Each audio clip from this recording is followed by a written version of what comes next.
আপনারা জানেন যে আজকে 2026-27 অর্থ বছরের বাজেট উপস্থাপন হয়েছে। 9,38,000 কোটি টাকার বাজেট মাননীয় অর্থমন্ত্রী তিনি উপস্থাপন করেছেন। তো এই বাজেটের ইতিবাচক এবং নেতিবাচক দিক উভয়ই রয়েছে। আমরা উভয়টাই পর্যালোচনা করছি, বিশ্লেষণ করছি এবং অর্থমন্ত্রীর পুরো বক্তব্য আপনারা শুনেছেন। তিনি পুরো বাজেট এবং তার এই সরকারের আর্থিক যে পরিকল্পনা সেটা উপস্থাপন করেছে। আমরা যদি একটু ভালো কথা দিয়ে শুরু করি তাহলে আমাদের একটু স্বস্তির জায়গা হচ্ছে যে শিক্ষা খাতে, স্বাস্থ্য খাতে বাজেটের বরাদ্দ বেড়েছে। সামাজিক নিরাপত্তা খাতে, যেহেতু এই সরকার প্রথম থেকেই নির্বাচনের আগে থেকেই কার্ডের রাজনীতি করে যাচ্ছে, স্বাভাবিকভাবে সামাজিক নিরাপত্তা খাতে বাজেট বরাদ্দ বৃদ্ধি পেয়েছে, যেটা মানুষ কিছুটা উপকার পাবে বলে আমরা মনে করছি। আর নিত্য প্রয়োজনীয় বেশ কয়েকটি দ্রব্যের কর কমানো হয়েছে। তা আমরা আশা করি সেটা যদি ইমপ্লিমেন্ট করতে পারে, যদিও অর্থমন্ত্রীর বক্তব্য আমরা পাইনি যেটা কীভাবে ইমপ্লিমেন্ট করবে, ব্যবসায়ীরা যদি এটা না মানে তখন কি করবে, কিন্তু যদি ইমপ্লিমেন্ট করা যায় তাহলে দ্রব্যমূল্যের দাম কিছুটা কমে আসার কথা। আমাদেরকে এখন দেখতে হবে সামনে। আমাদের বড় সমালোচনার জায়গাটা হচ্ছে এই বাজেটের, যে এই বাজেটটাকে আমাদের মনে হয়েছে উচ্চাভিলাষী এবং বাস্তবতা বিবর্জিত। কারণ আপনি দেখবেন যে এই বাজেটের 9,38,000 কোটি টাকা তারা ব্যয় করবে এবং এই আয়টা তারা বলতেছে যে 6,95,000 কোটি টাকা তারা রাজস্ব লক্ষ্যমাত্রা নির্ধারণ করেছে, এবং যেটা আসলে বাস্তবতা বিবর্জিত। কারণ এই পরিমাণ রাজস্ব মানে আদায় করা সরকারের পক্ষে, এই প্রশাসন এবং কর কাঠামোর পক্ষে সম্ভব না। এবং বাজেটে 2,43,000 কোটি টাকার ঘাটতি রয়েছে।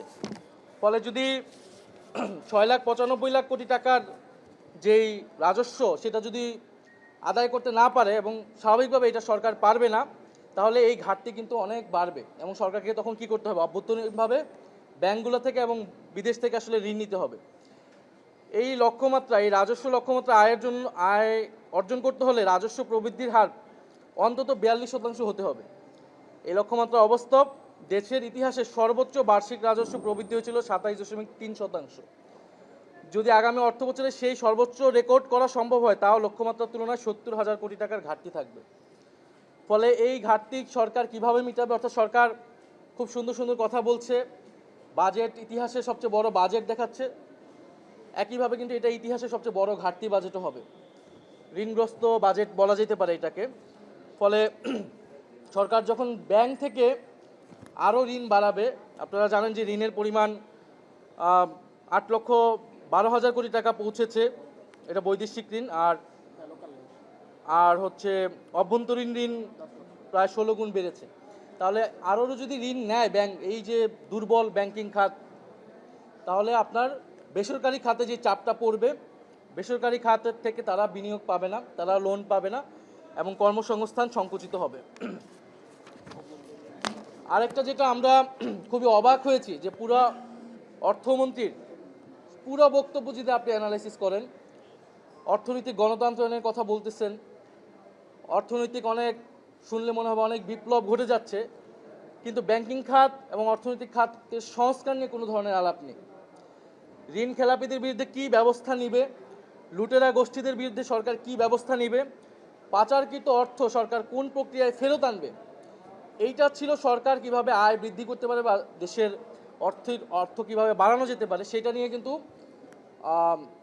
অর্থমন্ত্রীর পুরো বক্তব্যে আমরা কিছু পাইনি। ব্যাংকিং খাত কিভাবে তারা সংস্কার করবে, বরং আমরা যেই নজিরবিহীন ভাবে ব্যাংকিং খাত দলীয়করণ, রাজনীতিকরণ দেখতেছি, ইসলামী ব্যাংক এটা আমাদের সামনে একটা বড় উদাহরণ, যেটা নিয়ে সংসদে অলরেডি বিতর্ক হয়েছে, আপনারা সবই শুনেছেন।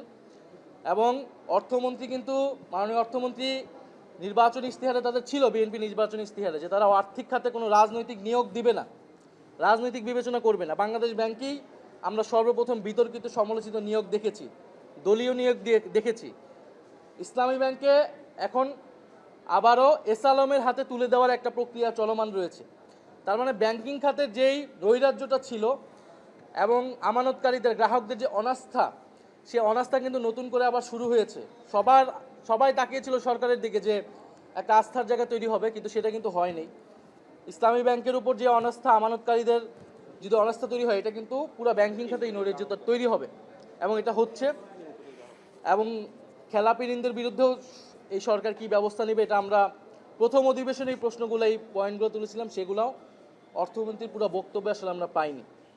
তো সামগ্রিকভাবে এই বাজেট নিয়ে আমরা খুব বেশি আশাবাদী হতে পারছি না, এবং দেশি ঋণ বাড়বে, মুদ্রাস্ফীতি বাড়বে, এবং এই বাজেট বক্তব্য আপনার শুনলে অনেক সুন্দর মনে হবে, কিন্তু এটা আসলে দেশের অর্থনীতির কোনো মৌল পরিবর্তন করতে পারবে না, এবং অর্থনৈতিক সংস্কার রাজনৈতিক সংস্কার থেকে বিচ্ছিন্ন না। আমরা দেখেছি এই সরকারের রাজনৈতিক সংস্কারের ক্ষেত্রে তার কমিটমেন্ট, তার অর্জন হচ্ছে শূন্য। তার মানে আপনি যদি দুদক সংস্কার না করেন, আপনি বিচার বিভাগ সংস্কার করতেছেন না, ফলে এই বড় বাজেটের মধ্যে বড় দুর্নীতির যে সুযোগ তৈরি করা হবে, সেটাকে আপনি কিভাবে জবাবদিহিতার আওতায় আনবেন, স্বচ্ছতা সুশাসন কিভাবে নিশ্চিত করবেন রাজনৈতিক সংস্কার ছাড়া। ফলে এই রাজনৈতিক সংস্কার কিন্তু, অর্থাৎ জুলাই সনদ যখন বাস্তবায়ন করেনি সরকার এখন পর্যন্ত, ফলে এই বাজেটের ভিতর দিয়ে যে দুর্নীতি করার অবাধ পথ তৈরি হবে, সেটাকে কিভাবে সরকার জবাবদিহিতার মধ্যে আনবে, এটাও আমাদের কাছে নিশ্চিত না আমরা। ফলে এটা অনেকটা চানাচুরের মতো, খেতে ভালো লাগবে, দেখতে সুন্দর, কিন্তু এটার কোনো পুষ্টিগুণ নাই। তো এই বাজেটটাকে আমাদের কাছে সেরকমই মনে হয়েছে, উচ্চবিলাসী, বাস্তবতা বিবর্জিত, এবং এটা একটা ঋণগ্রস্ত দেশের মানুষের উপর ঋণের চাপটা আরও বাড়াবে। বিএনপি নির্বাচিত হওয়ার আগে তারা বলেছিল তারা সংস্কার করবে, তারা জুলাই সনদ বাস্তবায়ন করবে। বিএনপি সরকারের স্বরাষ্ট্রমন্ত্রী প্রথম অধিবেশনে কিন্তু পরিষ্কার করেছে তারা নির্বাচনে যাওয়ার জন্য অনেকগুলো মিথ্যা প্রতিশ্রুতি দিয়েছিল, তার মধ্যে সংস্কার একটি। ফলে সরকার মুখে অনেক কিছুই বলতেছে, আপনি তার বাস্তবতা দেখে আসলে আমাদেরকে সিদ্ধান্ত নিতে হবে বা কমেন্ট করতে হবে। আপনার ইসলামী ব্যাংক নিয়ে যে সরকার যেই অবস্থানটা নিচ্ছে, যে তাদের যেই শেয়ার আগে যাদের ছিল, অর্থাৎ এস আলমের যে ক্রয়কৃত শেয়ার যদি শেয়ার হোল্ডারদের কাছে আবার ফিরিয়ে দেওয়ার কথা বলে, তার মানে আসলে এটা পরোক্ষভাবে এস আলমকে ফিরিয়ে দেওয়ার কথা বলতেছে। এবং যেখানে চেয়ারম্যান দেওয়া হলো, যে এস আলমের সাথে জড়িত থাকার কারণে বাংলাদেশ ব্যাংক থেকে যার বিরুদ্ধে শাস্তিমূলক ব্যবস্থা নেওয়া হয়েছিল, তাকে আপনি আবার চেয়ারম্যান করতেছেন। এইটা দিয়ে আপনি কি বোঝাতে চাচ্ছেন? ফলে ইসলামী ব্যাংককে শুধু তো একটা দলীয়করণ বা একটা দলের জায়গা থেকে বা একটা রাজনীতির জায়গা থেকে বিবেচনা করার সুযোগ নেই। এটা তো গ্রাহক রয়েছে, 3 কোটি গ্রাহক রয়েছে, এটা আমানতকারী রয়েছে। ফলে সরকার এই যে অ্যাক্টগুলো করতেছে, এবং বাংলাদেশ ব্যাংকের গভর্নর নিয়োগ, সেটা কি সুরাহা হয়েছে? বিএনপি সরকার তো সেটার কোনো সুস্পষ্ট জবাব দিতে পারে নাই, যে বলছে তারা দলীয় লোক না। আবার যখন আমরা বলেছি যে তার নির্বাচনী কমিটিতে আছে, তো বলতেছে নির্বাচনী কমিটিতে থাকলে তো দলীয় লোক নয়। তো এগুলো হচ্ছে একটা আই ওয়াশিং, মানুষের সামনে কথা বলতেছে। ফলে এই বাজেটের যে একদম সম্পূর্ণভাবে নেতিবাচক, এটা কিন্তু আমরা বলছি না। আমরা বলতেছি শিক্ষা খাতে বৃদ্ধি পেয়েছে, স্বাস্থ্য খাতে বৃদ্ধি পেয়েছে, সামাজিক নিরাপত্তায় বৃদ্ধি পেয়েছে, কর অনেকগুলো জায়গায় কমানো হয়েছে।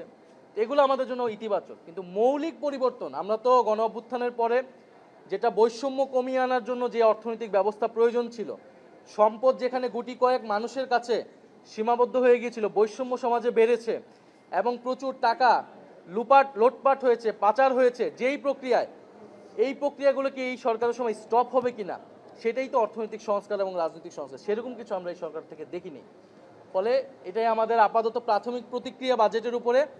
আমরা আনুষ্ঠানিকভাবে দলগতভাবে প্রতিক্রিয়া জানাবো, এবং এই পুরো মাসে আমরা এই যে আমরা আজকে বলে গেলাম এই বাজেটটার বিরুদ্ধে বা এই বাজেটের যে ত্রুটিগুলা, সেটা আমরা প্রত্যেকটা পয়েন্টে ব্যাখ্যা বিশ্লেষণ করে আমাদের যতটুকু কথা বলার সুযোগ থাকবে তখন আমরা সেটা উপস্থাপন করব।